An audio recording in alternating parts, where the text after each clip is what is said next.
नमस्कार गोयल सर। सर्वप्रथम मैं शासकीय महाविद्यालय अंबिकापुर का अत्यंत आभारी हूँ कि उसने मुझे एक प्लेटफॉर्म प्रदान किया।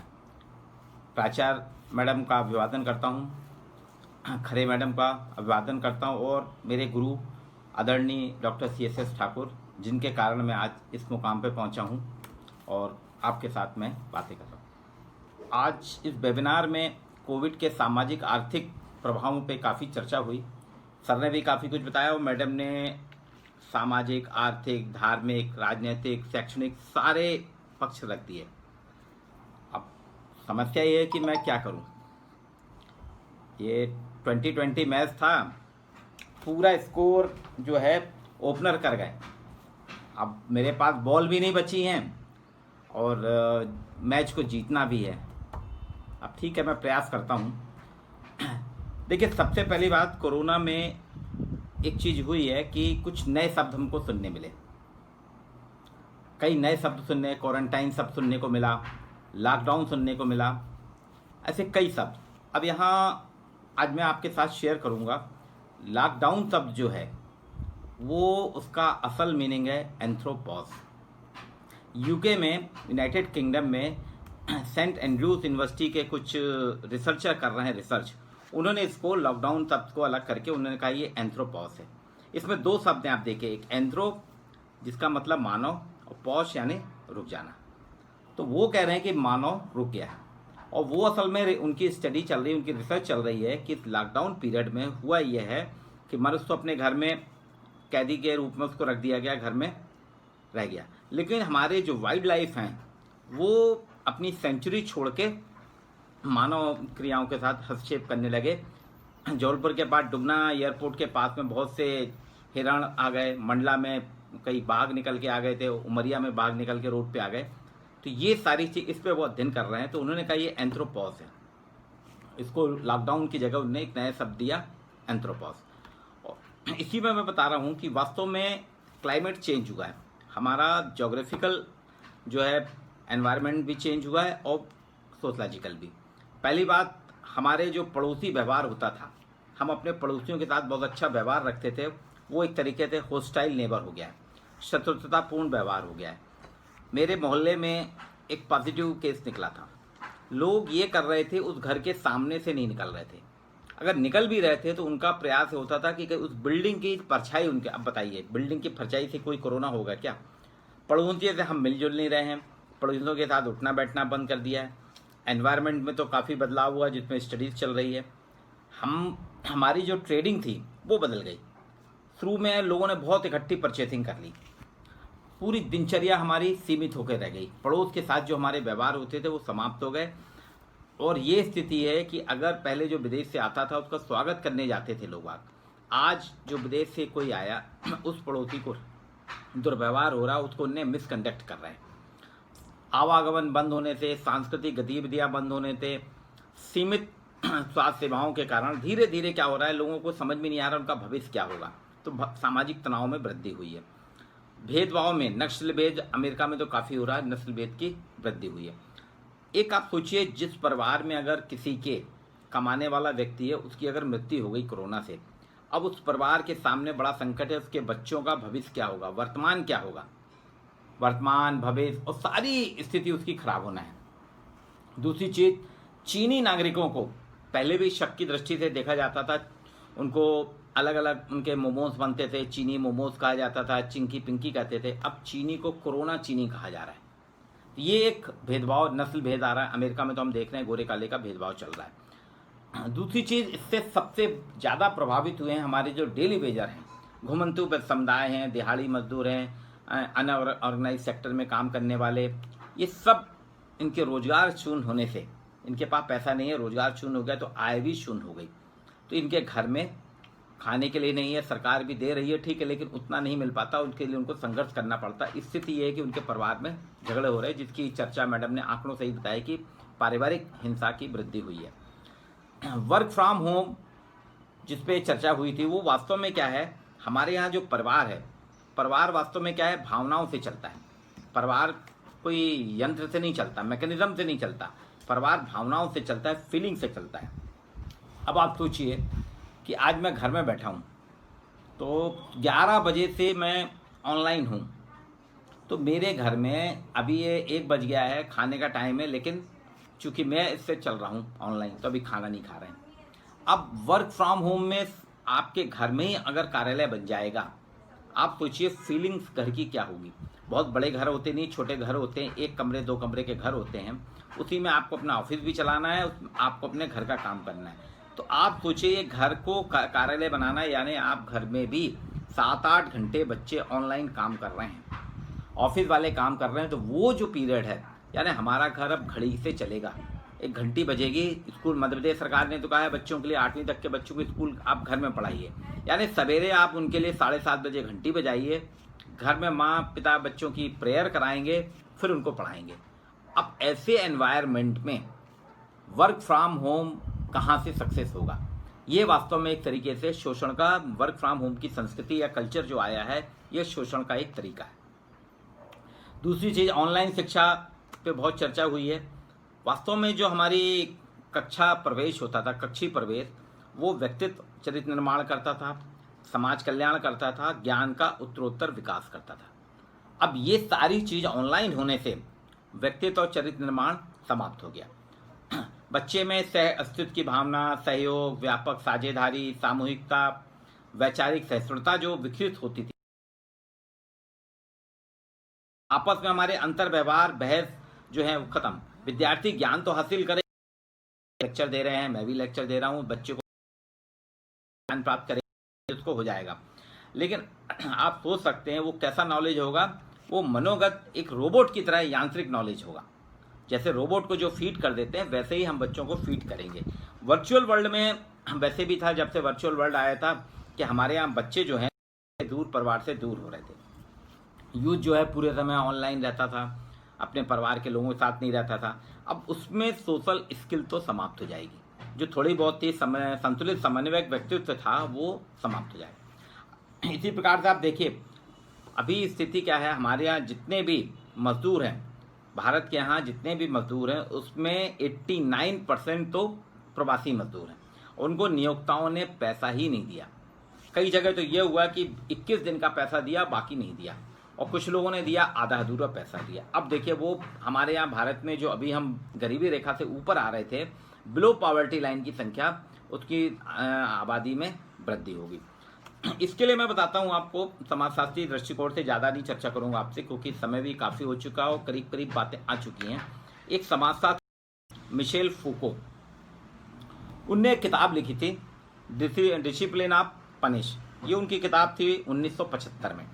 इस किताब में उन्होंने कहा था कि पूंजीवादी समाज, क्योंकि आज औद्योगिकरण के बाद पूंजीवाद आया, पूंजीवादी समाज में प्रशासनिक शक्ति चलती है, डिसिप्लिनरी पावर चलता है। इस डिसिप्लिनरी पावर का परिणाम ये उन्होंने बहुत पहले कहा था, 1975 में। आप देखिए 1975 यानी 25 साल वो और 20 साल ये, 45 साल के बाद अब कोरोना ने वास्तव में करा कि हमारे यहाँ पूंजीवाद के कारण ये स्थिति क्या है कि प्रशासनिक हो गई। सरकार कह रही है आप काढ़ा पीजिए, सरकार कह रही है आप मास्क लगा के निकलिए, सरकार कह रही है आप किसी से मिलेंगे जुले नहीं, आप साबुन से हाथ धोजिए, आप सैनिटाइजर का उपयोग करिए। शिक्षण संस्थान विश्वविद्यालय तय नहीं कर पा रहे हैं परीक्षा कब करेंगे, ऑनलाइन परीक्षा करेंगे, ऑफलाइन करेंगे। कॉलेज तय नहीं करेगा, शिक्षाविद तय नहीं करेंगे, सरकार तय करेगी। सभी सरकारें, मध्य प्रदेश में सरकार ने कह दिया, शिवराज जी ने, कि इस बार जितने भी कॉलेज की परीक्षाएं भी होना थे 29 तारीख से 29 जून से, वो स्थगित की जाती हैं और सभी को जनरल प्रमोशन दिया जाएगा। फाइनल ईयर के लिए उन्होंने कहा है कि इसमें एक विकल्प भी रहेगा, आप ऑनलाइन आप जनरल प्रमोशन ले लीजिए, या अगर जब आप परीक्षा देना चाहें परीक्षा दीजिए, जो आपकी इच्छा। अब बताइए, सरकार का काम शासन करना है कि शिक्षा प्रदान करना? यूपी में भी योगी जी ने कहा सबको जनरल प्रमोशन, अभी यूजीसी की रिपोर्ट नहीं आई है। तो धीरे धीरे ये स्थिति हो रही है कि जो फूको कहता था कि अनुशासनात्मक है, डिसिप्लिनरी पावर चलेगा, तो वो डिसिप्लिनरी पावर ही चल रहा है। और आने वाले दिन में यही स्थिति कि सरकार बताएगी आप क्या करें। सरकार ने कहा कि आप इतने बजे से इतने बजे तक घर में रहेंगे, आप घर से बाहर नहीं निकलेंगे, आपको सैनिटाइज करके जाना पड़ेगा, आपको मास्क लगाना पड़ेगा, घर आके आपको नहाना पड़ेगा, ये बहुत सी चीज़, आप इससे मिलिए उससे नहीं मिलिए। ये वास्तव में क्या है, फूको का जो कहना था कि आधुनिक समाज में व्यक्ति को उसकी सामूहिकता से अलग कर दिया जाएगा, उसकी कलेक्टिवनेस जो थी जो रहता था उससे अलग कर दिया जाएगा, उससे काट दिया जाएगा।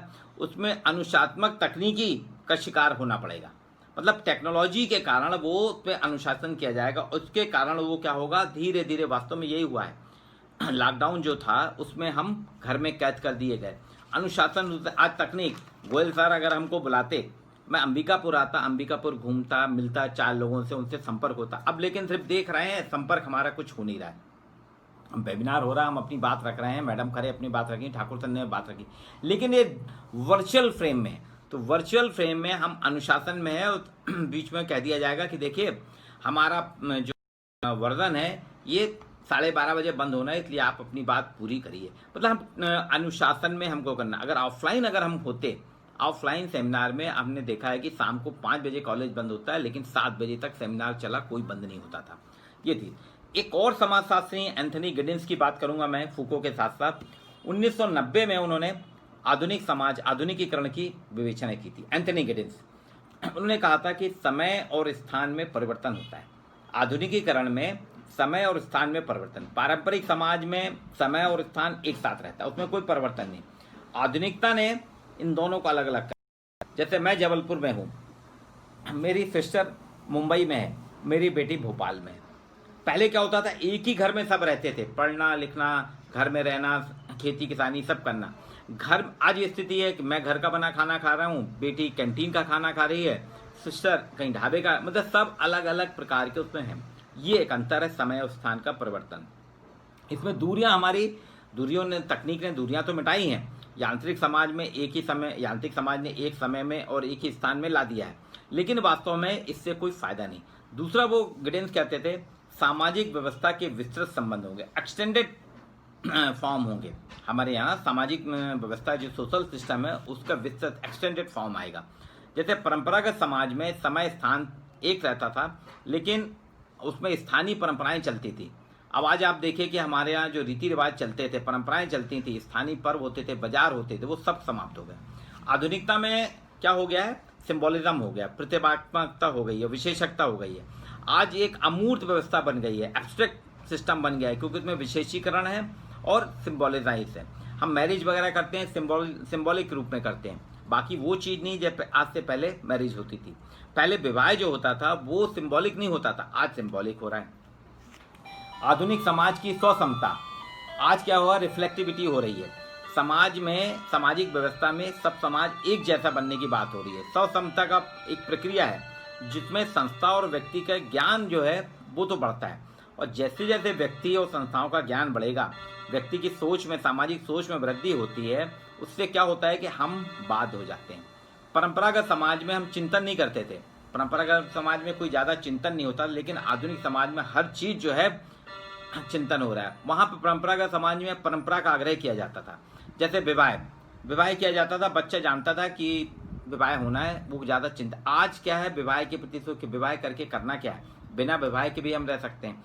पहले बच्चे प्रजनन थे, लेकिन अब हम बच्चों को रोक सकते हैं मेडिकल साइंस के कारण। ये सारी चीज़ें जो हैं, ये बोलता है आधुनिकता में स्वसमता की बात करता है कि जहाँ जहाँ ज्ञान की वृद्धि होगी, ज्ञान की वृद्धि के कारण समाज में ये विषमताएं आएंगी। एक फिर उसने कहा था उसमें, आधुनिकता के उसमें, तात्विक सुरक्षा के आधुनिकता के कारण जो है ज्ञान की वृद्धि से हमारे कामकाज में संस्थाओं का प्रभाव पड़ेगा। व्यक्ति अपना कामकाज स्वयं नहीं करेगा, संस्थाएं करेगी। वही हम देख रहे हैं कि चाहे वो व्यापार हो, शिक्षण हो, राज, इन सभी का प्रभाव बढ़ रहा है। और इसके कारण क्या होगा, ये एंथनी गिडिंस ने 1990 में कहा था कि लोगों में अविश्वास बढ़ेगा, लोग बाग का विश्वास टूटेगा। आज देखिए हमारा विश्वास धीरे धीरे टूटता जा रहा है। राज्य पे हमारा विश्वास नहीं रह गया, हमारा विश्वास नहीं, शिक्षण संस्थानों पे हमारा विश्वास नहीं रह गया है। हम अविश्वास में बढ़ते जा रहे हैं। धीरे धीरे लोगों को समझ भी नहीं आ रहा है कि क्या होगा। एक तरीके से आप देखिए, कोरोना के आने से हमारा विश्वास टूट गया है, मनुष्य में जीवित रहने का आधार ही हिल गया है। हमको नहीं मालूम कि कल क्या होगा। हम घर से बाहर निकलते हैं, घर आते हैं तो हमको मालूम नहीं है क्या हो। घर के लोग भी अविश्वासी हो गए कि आप बाहर गए थे, आप कम्युनिटी से आए हैं, तो पहले आप अपने आप को क्वारंटाइन करिए या आप फिर आइए। अभी जैसे मान लीजिए अगर बीच में मैं अगर छत्तीसगढ़ आता हूँ, तो छत्तीसगढ़ मेरे आने के कारण जहाँ रुकूंगा उस घर के परिवार को क्वारंटाइन होना पड़ेगा। और अब वहां से जब मैं लौट के आऊंगा तो ये एक अविश्वास, घर के लोग ही स्वीकार नहीं कर रहे, बोले नहीं आप क्वारंटाइन हुई है, आप 15 दिन। तो ये उसने 19 में कहा था। एक और उसने कहा था कि समाज के कारण प्लास्टिक सेक्सुअलिटी बढ़ेगी। प्लास्टिक पहले क्या होता बनाने में जुटा रहता था, उसमें कामुकता में पहचान जैसे प्रजनन था, आज प्रजनन एक पहचान नहीं रहेगी इसमें। आज हम देखिए लोग अपने शरीर का रख रखाव कर रहे हैं, स्लिम बॉडी बना रहे हैं, ये सब उसने कहा था प्लास्टिक कामुकता है। तो वास्तव में कोविड जो है आधुनिकता ही के परिणाम है, आधुनिकीकरण के कारण, औद्योगिकरण के कारण, जिसके लिए ठाकुर सर ने भी कहा था, मैडम ने भी कहा था कि वास्तव में जितना ज़्यादा हम विकास की ओर आगे बढ़ेंगे तो उसमें हो। तो ये एंथनी गिडेंस ने जो 1990 में आधुनिक समाज की बात की थी, आधुनिकीकरण की, वो आप देखिए 1990 यानी 30 साल पहले की जो बात थी ये आया। और आपने देखा होगा कि एक वायरस पे एक पिक्चर आई थी, ऐसा नहीं कि हम वायरस से जानते नहीं थे, अननोन था, ऐसा कुछ नहीं है। वायरस पे एक पिक्चर आई थी केरला की 2019 में, उसमें वायरस का पूरा दिखाए थे, वायरस कैसे समाज को प्रभावित करता है। अभी हमारे यहाँ की पूरी क्लाइमेट चेंज हो गया है, अब धीरे धीरे लोगों के सामने संकट आ रहा है, विश्वास का संकट खत्म हो गया। सरकार पे भी, सरकार को ठीक है, सरकार जीवन यापन के लिए कर रही है, लेकिन धीरे धीरे हमारे यहाँ जो स्थिति खराब हो रही है। कुछ कामगारों की बात बताता हूँ आपको, घरेलू कामगार की बात करता हूँ। बॉम्बे में एक नया बिजनेस स्टार्ट हुआ है। अभी हमारे यहाँ मध्यम वर्ग से लेके उच्च वर्ग तक में मेड ही सब कुछ करती थी, मेड के बगैर काम नहीं होता था। लोगों के यहाँ 3 प्रकार के मेड होते थे, एक पार्ट टाइम होती थी, वो सवेरे आती थी, 1 घंटे 2 घंटे में आपके घर का साफ सफाई, बर्तन साफ करके घर में चली जाती थी। एक होते थे फुल टाइम। फुल टाइम में उसकी ड्यूटी ये होती थी कि सवेरे 7 बजे से लेके शाम के 7-8 बजे तक रहती थी। वो आती थी, आपके घर का पूरा काम करती थी, गार्डन का काम करती थी, बच्चों का पालन पोषण करती थी, हस्बैंड वाइफ दोनों ऑफिस चले जाते थे। और शाम को जब वो आते थे 6 बजे, तब ये वापस आती थी रात का खाना बना के। एक होता है वर्क एट प्लेस, मतलब जहाँ पे है वहीं रह रही है, तो वहाँ रह के पूरे समय, क्योंकि हस्बैंड वाइफ चले जाते हैं, बुजुर्ग को देखना है, बच्चों को देखना है, तो वो 24 घंटे वहीं रहती थी। अब वहाँ पे अभी जब आया, बॉम्बे की हालत बहुत ख़राब है, लॉकडाउन के कारण इन सबको कहा है आप घर में नहीं, किसी के यहाँ मेड सर्वेंट नहीं थे। अब जब चालू हुआ, अनलॉक पीरियड चालू हुआ, तो मेड सर्वेंट चूँकि उनको भी चाहिए, उनका घर कैसे चलेगा। वहाँ एक नई, जितने भी एजेंसी हैं जो मेड सर्वेंट सप्लाई करती हैं, उन्होंने क्या करा है, होटल ले लिए।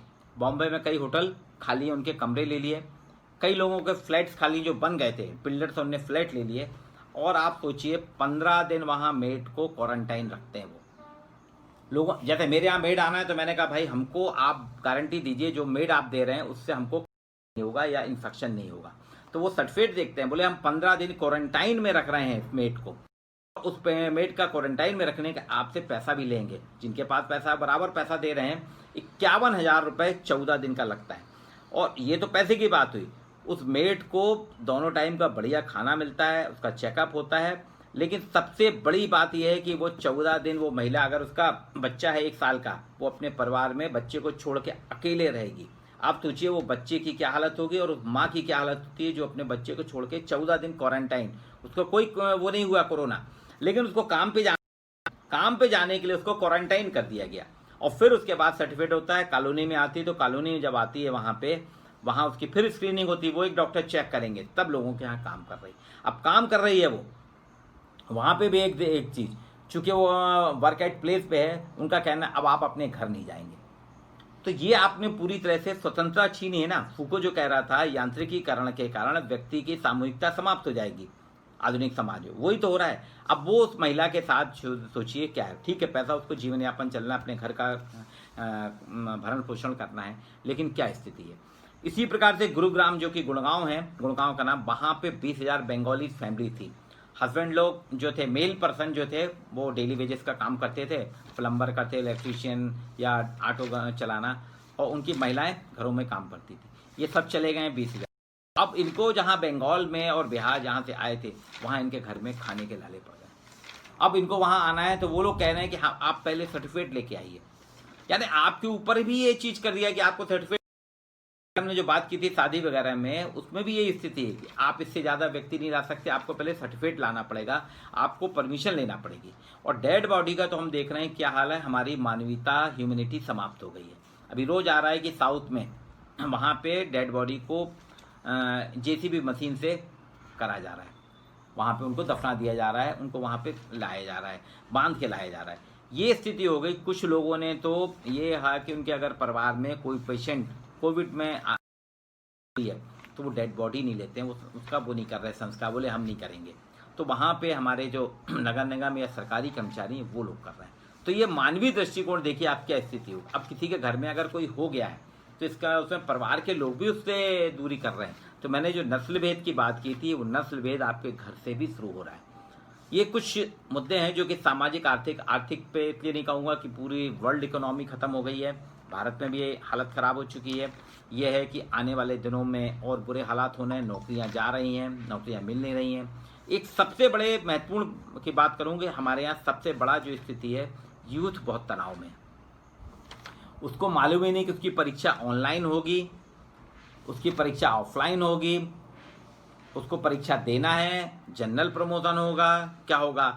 आपने देखा होगा कि हर जगह अप्रैल में 1 अप्रैल से आजकल स्कूल खुल जाते हैं। छोटे छोटे बच्चे, उनका एडमिशन जनवरी में हो जाता है, उनके लिए यूनिफॉर्म आ गई, किताबें आ गई, उनने अपने कवर चढ़वा लिए, उसमें स्टिकर लगा लिया, अपना नेम चिट लगा लिए, पानी की बोतल है, टिफ़िन है, सब है। वो थे कि हम 1 अप्रैल से जाएंगे लेकिन बंद है, तो बच्चे परेशान है कि हम स्कूल कैसे जाएं, और उनको कह दिया अभी कि स्कूल खुलना नहीं है। यूथ जो कि कभी घर में रहता नहीं था, माँ बाप परेशान थे, बच्चे रोज डांट होती थी कि तुम 10 बजे आ रहे, 11 बजे आ रहे, सुनते नहीं हो, मोबाइल में रहते हो, वो तनाव में है। कल को वो किसी गलत संगत में जाता है, अगर किसी गलत उसमें आएगा तो ये इसका भी कारण ये अपना कोविड का ही असर होगा। तो वास्तव में जो उन्होंने कहा है, रिसर्च हो रही एंथ्रोपॉज की, वास्तव में पॉज कर दी गई आपकी लाइफ।